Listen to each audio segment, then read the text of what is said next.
Welcome to NeuroLab. This is a series of podcasts on neuroscience and related topics.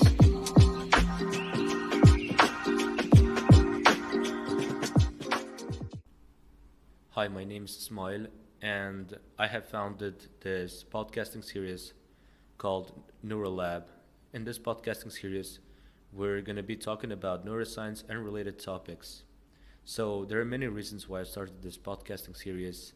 One of them being, I believe that the significance of neuroscience in everyday life is tremendous. I believe that if anyone could grasp 1% of this, 1% of the knowledge that this field provides, their life would change dramatically. Also, I believe that a different angle in this fascinating field could help listeners understand this topic very well. Also, I want this podcasting series to be a very convenient source of knowledge for people. And this is going to be released in every major listening platform, as well as in Telegram and YouTube, hopefully. So today we're going to be talking about dopamine. And there are many misconceptions about dopamine in the modern world. After the advancements in social media and all that hype thing, dopamine has been misinterpreted massively, and I want to change all the misconceptions and let the people know about what dopamine really is. First off, we're going to be focusing on what category of things dopamine belongs to.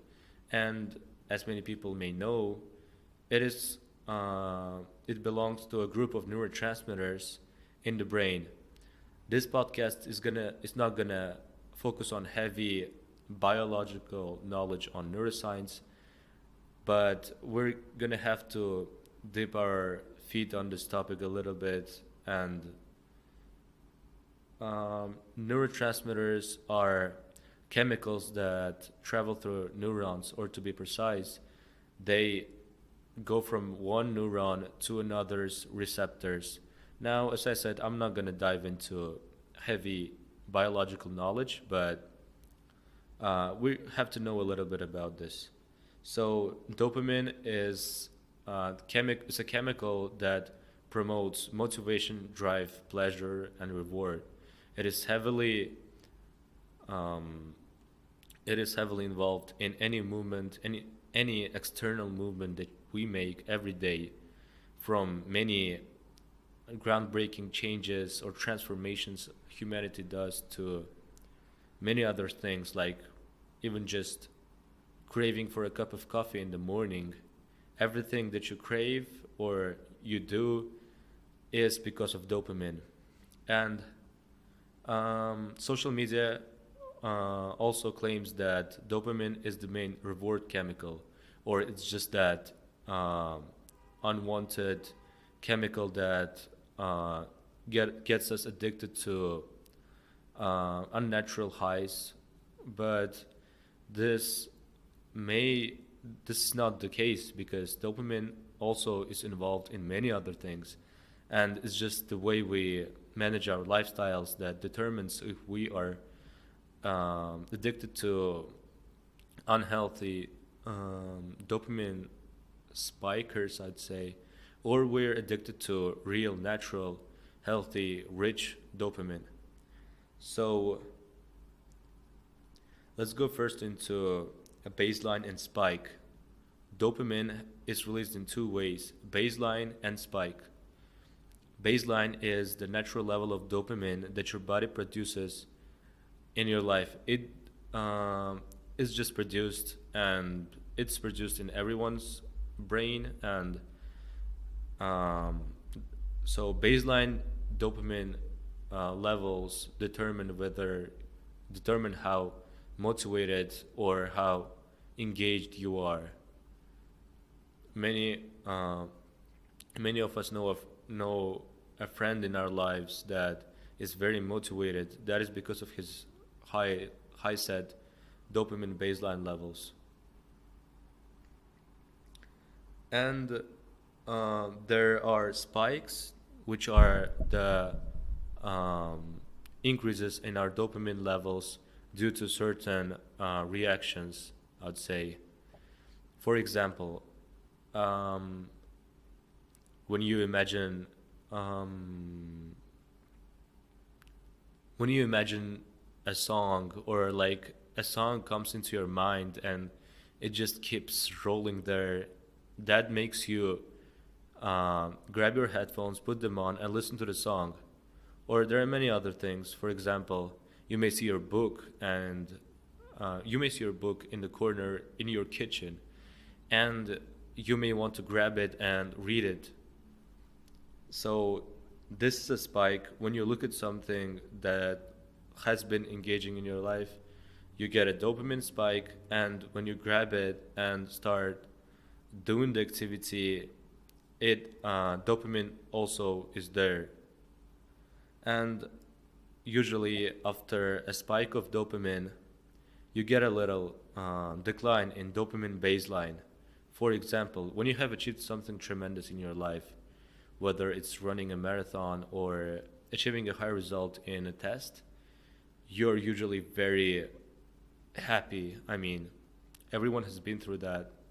And after that excitement, after that excitement fades, you have this empty feeling. You have like no motivation, or you feel kind of empty, and that is because dopamine spiked and then it crashed down. So also, let's talk about baseline first. People with high baseline levels of dopamine are, as I said, very engaged, and they don't have any need for constant spikes, and can do low key work and have energy for long term goals, and is usually the optimal setting of dopamine baseline for high achievers.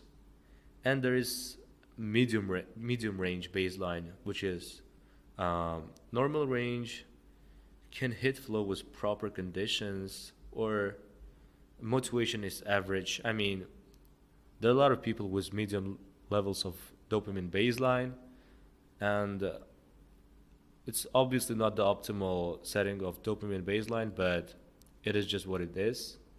And there is low baseline.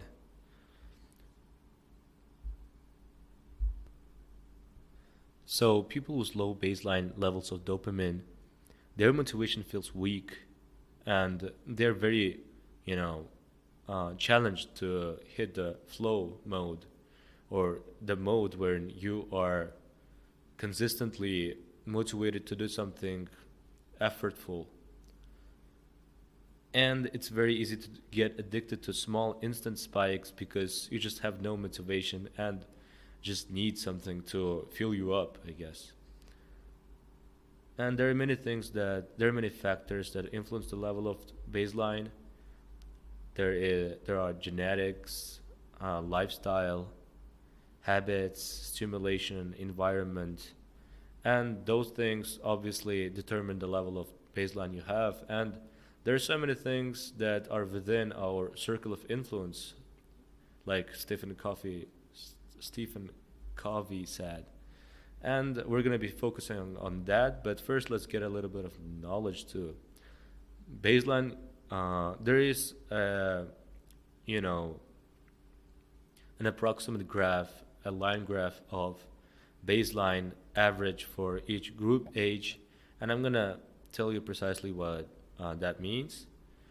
First, when we are born, and to the age of 10 that we reach, we usually have a lower baseline level of dopamine, which means we always crave something, we are too bored, and we just feel like nothing excites us, and we just feel bored.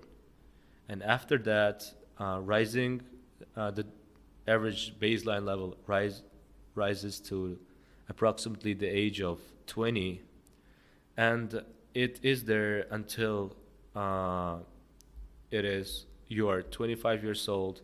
You have this motivation to do many things, and you're not easily bored. But then to the age of 60, our dopamine baseline levels gradually decline, and we're not that motivated. And Now let's move on to sensitivity. Sensitivity is how sensitive you are to rewards. For example, for kids, everything excited us back in the days. Even small things excited us, and we were uh, very excited. We were very curious. I mean, everyone has been through that.